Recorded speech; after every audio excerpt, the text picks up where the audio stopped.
जय माता दी मित्रों, मैं हूं अंबिका दुबे और आप देख रहे हैं नमो नमः, जहां पर हम अपने सनातन धर्म के पर्वों, त्योहारों और पूजा विधियों के बारे में सही शुद्ध सरल जानकारी आप तक पहुंचाते हैं। तो पिछले वीडियो में हमने बात किया था कि नवरात्रि में की पूजा में क्या क्या सामग्री लगती है, संपूर्ण सामग्री की सूची बताई थी। और उसी क्रम में इस वीडियो में, जैसा कि मैंने आपसे वादा किया था पिछले वीडियो में, तो मैं आपको पूरी विस्तार से विधि पूर्वक आपको कलश स्थापना, नवग्रह स्थापना, षोडशी स्थापना डिटेल में बताने जा रही हूँ। तो चलिए देखते हैं कि नवरात्रि के प्रथम दिन की पूजा और कलश स्थापना कैसे की जाती है। आइए। तो सबसे पहले हम माँ को शहद मिश्रित दूध से स्नान कराएंगे। फिर हम रोली से माँ का स्नान करेंगे। रोली मिश्रित जल से माँ को नहलाएंगे।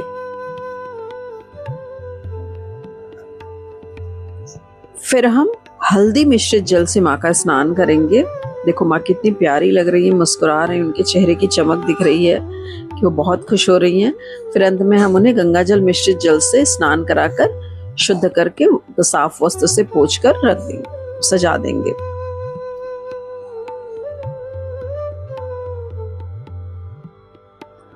अब हम सावधान बोएंगे, सावधान या ज्वारी। तो ये मैंने मिट्टी का पात्र लिया है। मिट्टी के पात्र में नीचे मैंने थोड़ी सी मिट्टी पहले डाल दी है। मिट्टी 60% 70% मिट्टी आप नीचे डाल दीजिए। मिट्टी डालने के बाद फिर ऊपर से हम इसमें सावधान को ऊपर से थोड़ा सा एक लेयर अनाज का फैलाएंगे। ध्यान रहे कि बहुत ज्यादा नीचे तक अनाज को ना डालें, ऊपर जस्ट एक लेयर ऐसे अनाज का डालें जो भी बोना है। केवल आप ज्वारी भी बो सकते हैं और सावधान भी बो सकते हैं। कहते हैं जैसे ये उगते इनकी हरियाली जैसे होती है, हमारे पूरे साल की ग्रोथ और तरक्की भी वैसी होती है। हम सावधान बोएंगे। अगर आपको अच्छी उपज चाहिए तो बस एक रात पहले सावधान या ज्वारी को भिगो दें और भिगोने के बाद सुबह इसका पानी छानकर थोड़ी देर के लिए रख दें। फिर बोएं तो उपज जल्दी होती है और अच्छी होती है। हमने सावधान का पूरा अनाज का एक लेयर डाल दिया। अब उसके ऊपर से मिट्टी का एक लेयर डालेंगे, फिर से दोहराएंगे और मिट्टी को बहुत ज्यादा नीचे तक नहीं करेंगे, ऊपर से जस्ट बस एक लेयर ऐसे मिट्टी की डालकर अनाज को पूरा का पूरा ढक देंगे, अनाज वो दिखे नहीं। इस तरीके से हमारा पूरा अनाज ढक गया है। इसमें हमें दोनों टाइम रेगुलर बेसिस पे पानी देना होगा। जब हम सुबह शाम माता की पूजा करेंगे तो हम इसमें पानी के छिड़काव करेंगे। बहुत ज्यादा पानी नहीं देना है वरना अनाज सड़ जाते हैं, बस पानी का छिड़काव करना है।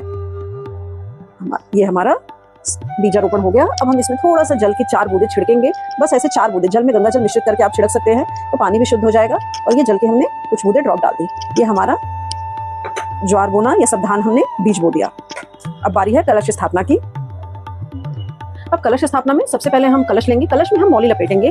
ध्यान रहे जितनी बार हम मौली कलश में लपेटेंगे उतनी ही बार मौली हमें नारियल में भी लपेटनी है। तो 5, 7, 9 जितना भी आप लपेटना चाहें, नंबर यही रखिएगा, या तो 5 बार या तो 7 बार या तो 9 बार करके हम ऐसे कलश में मौली लपेट देंगे।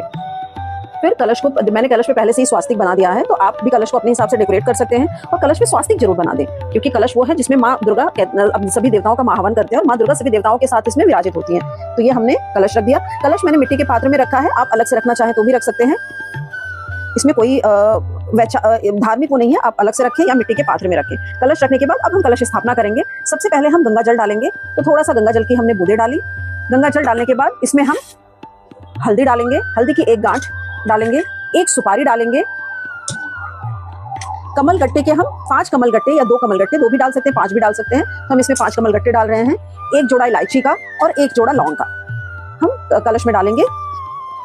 एक सिक्का डालेंगे हम, और इसमें हम पंचरत्न डालेंगे। पंचरत्न अगर नहीं मिलता है तो आप चांदी का सिक्का भी डाल सकते हैं। बाकी मैंने पंचरत्न लिया है तो ये पंचरत्न है। इसमें कहते हैं ये 5 रत्न हम डालते हैं, तो ये पंचरत्न को मैं इसमें डाल रही हूँ। पंचरत्न डालने के बाद फिर हम इसमें थोड़ा सा गुलाब इत्र डालेंगे। गुलाब इत्र डालने के लिए, गुलाब का इत्र देखिए, माँ को गुलाब बहुत पसंद है, तो इसमें थोड़ा सा गुलाब इत्र डालेंगे। 1 पान का पत्ता डालेंगे। पान के पत्तों को ऐसे फोल्ड करके आप इसमें डाल दीजिए। फिर इसमें हम दूर्वा डालेंगे और 1 फूल डालेंगे। ये इतनी चीजें हमारी कलश में हम डालेंगे। फिर ऊपर से हम जल डालेंगे। जल को पूरा हम कलश में भरेंगे।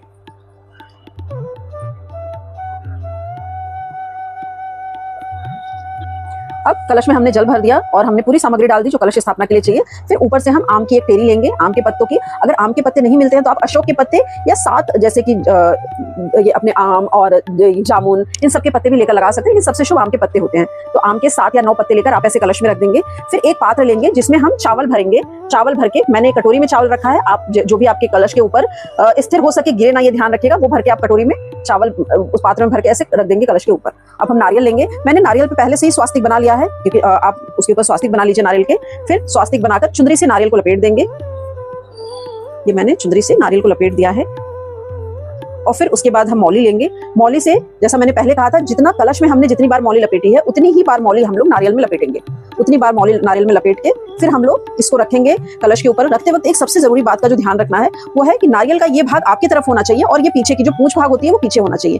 ये बहुत ध्यान देने की योग्य है। तो इसको सामने रखें, ऐसे रखें। अब रखते वक्त हमेशा ध्यान रखें कि 9 दिन तक हम ऐसा हो कि नारियल गिरे नहीं, संभल के रहे, क्योंकि हमें इसमें पानी भी छिड़काव करना है मिट्टी में। तो आपका नारियल इतना स्थिर होना चाहिए, ऐसे पात्र में रखें, ऐसे कलश के साथ रखें कि वो गिरे नहीं। तो ये हो गई हमारी कलश स्थापना। आप जितनी देर कलश स्थापना कर रहे हैं आप उतनी देर मन में माँ के मंत्र का जाप करते रहिए, माता का नाम लेते रहिए और जाप करते रहिए। अब हम माँ षोडशी की स्थापना करेंगे। षोडशी स्थापना में हम 16 चावल की ढेरियां बनाएंगे। माता हैं तो इनको जितना हम श्रृंगार करा सके उतना अच्छा है। तो हम अलग अलग चावल के कलर यूज करेंगे, जैसे कि अभी मैंने पहले सफेद चावल लेकर सफेद चावल की ढेरी बनाई है।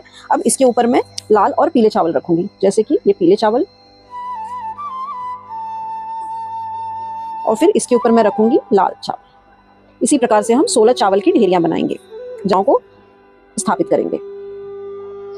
हमने चावल की ढेरियां बना ली है, देख रहे हैं हमारी 16 चावल की ढेरियां तैयार हो गई हैं, जिसके लिए हमने माँ के लिए जगह स्थापित कर दिया। अब हम उस पर चावल पर 16 हल्दी की गांठें रखेंगे। ये 16 हल्दी की गांठें माँ के 16 शक्तियों का प्रतीक है, जिसमें 16 कलाएं हैं, 16 सिद्धियां हैं, 16 शक्तियां हैं। ये माँ आदि शक्ति का प्रतीक है, उनकी 16 कलाओं के। और माँ षोडशी की स्थापना करने से देवी शक्ति का आवाहन करना कहा जाता है, और इनको करने से घर में धन सुख समृद्धि आती है, नकारात्मक ऊर्जा से रक्षा होती है। इसलिए हम और कहते हैं षोडशी स्थापना करके पूजा को संपूर्ण माना जाता है। तो इसलिए हम माँ षोडशी की स्थापना करते हैं। ये देख रहे हैं हमने ये 16 हल्दियों की स्थापना कर दी। अब हम इनको वस्त्र पहनाएंगे, जिनके ऊपर हम इनको ऐसे मौली, ये मैंने तोड़ के छोटी छोटी मौली ले ली है। अब इनको हम ऐसे मौली पहनाएंगे। इनको जितनी खूबसूरती से आप पहना सकते हैं उतनी ही अच्छी लगेंगी, क्योंकि माता को श्रृंगार पसंद है। जितने प्यार से और जितनी खूबसूरती से कर सके आप माता का श्रृंगार कीजिए। तो ये षोडशी को हम ऐसे मौली पहनाएंगे। ये हमने 16 मातृकाओं की स्थापना कर ली, सबको हमने मौली पहना दिया। अब हम नवग्रह की स्थापना करेंगे। तो नवग्रह की स्थापना में यहाँ पर नवग्रह की स्थापना के लिए आपको 9 चावल की ढेरियां बनानी होंगी। तो ये हमने 9 चावल की ढेरी हम यहाँ पर बना लेंगे। ये हमने 9 चावल की ढेरी बना दी नवग्रह स्थापना के लिए। अब हम हर ढेरी पे एक एक सुपारी रखेंगे। इन 9 सुपारियों को हम लोग नवग्रह का प्रतीक मानेंगे, और नवग्रह प्रतीक मानकर हम इनकी रोज पूजा करेंगे। जैसे सब देवताओं की पूजा होती है वैसे हम इनकी पूजा करेंगे। इनको स्नान करेंगे, फूल अर्पण करेंगे, इनको भोग लगाएंगे। 9 दिन हम इसे कहते हैं नवग्रह स्थापना करने से हमारे 9 ग्रह खुश होते हैं और ग्रह शांति होती है। कोई भी ग्रह बाधा है तो वो दूर होती है। ये हो गए हमारे 9 ग्रह। तो हमने षोडशी स्थापना कर ली। अब हम अष्टकमल दल बनाए हमने। यहाँ पर हम अखंड ज्योति की स्थापना करेंगे। अष्टकमल दल ऐसे आप कलरफुल चावल से बना सकते हैं। देखिए मैंने अष्टकमल दल बनाया है। अखंड ज्योति आप तभी स्थापना कीजिए जब 9 दिन आप अखंड ज्योति को संभाल सके, उनकी बाती बदलना, उनको 9 दिन तक दिया बुझने ना पाए। तो ये हमने अखंड ज्योति की स्थापना करेंगे। ये दिया 10वें दिन में दिया हमारा, ये 10वें दिन तक दिया जलता है, तो 9 दिन तक दिया बिल्कुल नहीं बुझना चाहिए। ये हम करेंगे। फिर माता रानी का नाम लेकर हम दिया जलाएंगे, जिससे कि अखंड ज्योति की स्थापना करेंगे। फिर हमने कलश स्थापना कर ली, माँ को श्रीफल चढ़ाया। हमने गणपति जी की स्थापना की है, क्योंकि वो प्रथम पूजित देव हैं, तो उनकी स्थापना जरूर करनी चाहिए। और नवरात्रि में हम माँ के तीनों स्वरूपों की, सभी स्वरूपों की पूजा करते हैं, लेकिन जो 3 मेन स्वरूप है, श्री महाकाली, महालक्ष्मी, महासरस्वती, मैंने श्रीयंत्र की स्थापना की है, जो कि लक्ष्मी जी का जहाँ वास है। और माँ को कौड़ी बहुत पसंद है, मैंने कौड़ी चढ़ाई हुई है। देखिए गणपति जी को जनेऊ चढ़ाया है, और श्रीफल माँ को अति प्रिय है, श्रीफल चढ़ाया, बताशों का भोग लगाया है मैंने माँ को। बाकी 9 दिन में क्या भोग लगाने हैं वो मैं आपको अपने अगले वीडियो में बताऊंगी। श्रृंगार सामान, क्योंकि माँ को श्रृंगार बहुत पसंद है। ये हमारे 9 ग्रह और षोडशी माँ की स्थापना। बाकी 9 दिन में कैसे दुर्गा पाठ करना है, दुर्गा सप्तशती का पाठ कैसे करना है, क्या पढ़ना है, मैं आपको अपने अगले वीडियो में बताऊंगी। माँ की पूजा करने के बाद माँ की आरती जरूर करें, सुबह और शाम दोनों समय, पूरे नवरात्रि। बाकी पूजा विधि और कैसे करना है मैं आपको अगले वीडियो में बताती हूँ। देखिए माँ कितनी प्यारी लग रही है, मुस्कुरा रही है। तो आशा करती हूँ दोस्तों कि आपको ये वीडियो पूरा विस्तार से जो मैंने बताया आपको आपके लिए उपयोगी रहेगा।